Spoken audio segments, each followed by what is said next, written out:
Hello and welcome to this tutorial on MLA International Bibliography. MLA, or Modern Languages Association, is a great resource for anything related to literature or literary studies. So we're going to begin by introducing how to find databases on the library's website. This is the homepage of the library, utdallas.edu/library, and you can begin any database selection by clicking on the Databases tab. I'm going to click on the letter M to find MLA International Bibliography, but I would also find this database on the subject list for literature.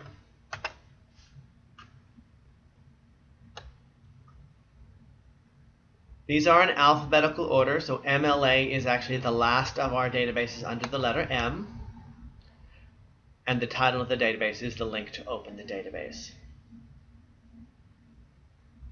I have already signed in, but please remember that if you are off campus, your net ID and password will be required to access any licensed content.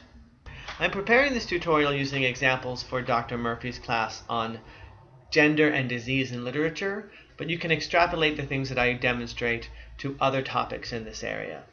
First, I wanted to show you some of the more advanced features that are up on the blue bar at the top of the screen. The MLA thesaurus is great for selecting the correct term to find a particular concept. So for example, if I wanted to search for illness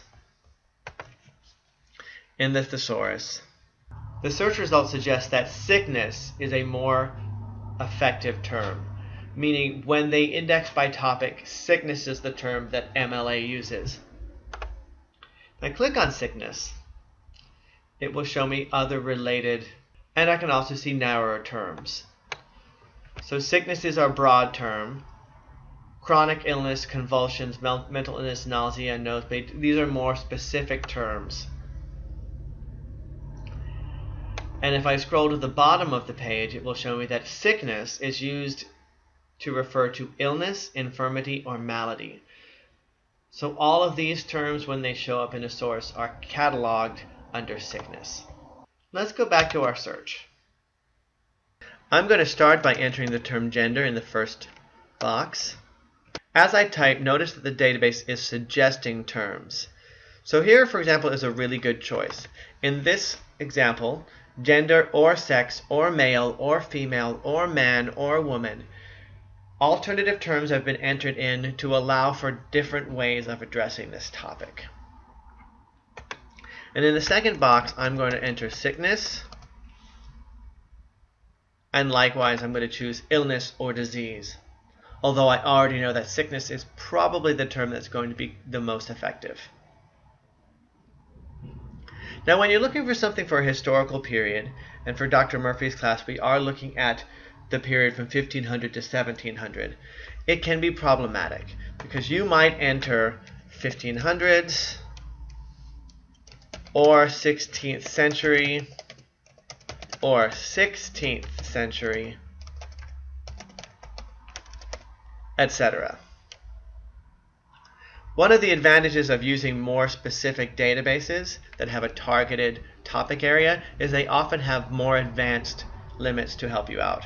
If I scroll down under my search options, there actually is a limit in MLA for period. So this is the period of literature or period of time that is being discussed, not the date of publication. So I'm going to scroll down here. They are in reverse chronological order, and I'm going to select 1600 to 1699, and by holding down the shift key I'm also going to select 1500 to 1599. So this search is now going to look for anything addressing a piece of literature or a historical study from the year 1500 through the year 1699, which is pretty close to my target date of 1500 to 1700. Then I'm going to click the search button to run my search. As you can see here, I have 107 results, and by scrolling down and browsing the titles, it looks like I'm in a pretty good match for what it is that I'm looking for. If you have a larger results list and you want to narrow it down, you can use the limits on the side or under Refine Results to make your search even more specific. For example, you might want to choose scholarly or peer-reviewed journals if that is a criteria set by your professor. You can select that by checking the box and it will update your results. You might also want to select more specific subjects. So by expanding the subject on the refined list, I can see the subjects that appear within the results I have already found. So show more to see the complete list. And I'm going to suggest sickness and drama, Shakespeare, and tragedy, and update. After refining, I have cut my list down to 53 more specific results. Go ahead and click on a title to see more information about the article. Many of the results you find in MLA are not going to have a PDF immediately available. In these cases, you're going to want to look for this green button that says Get It at UTD.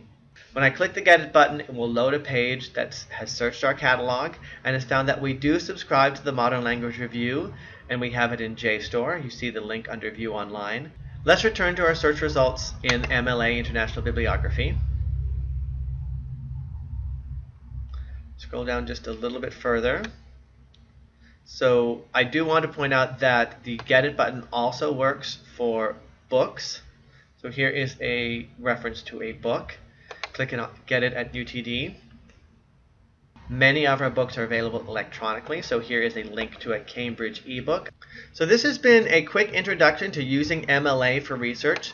You can absolutely use the same resource for other topics in the area of literature, languages, and linguistics. If you need additional help with this or any of our other databases, please visit us at utdallas.edu/library.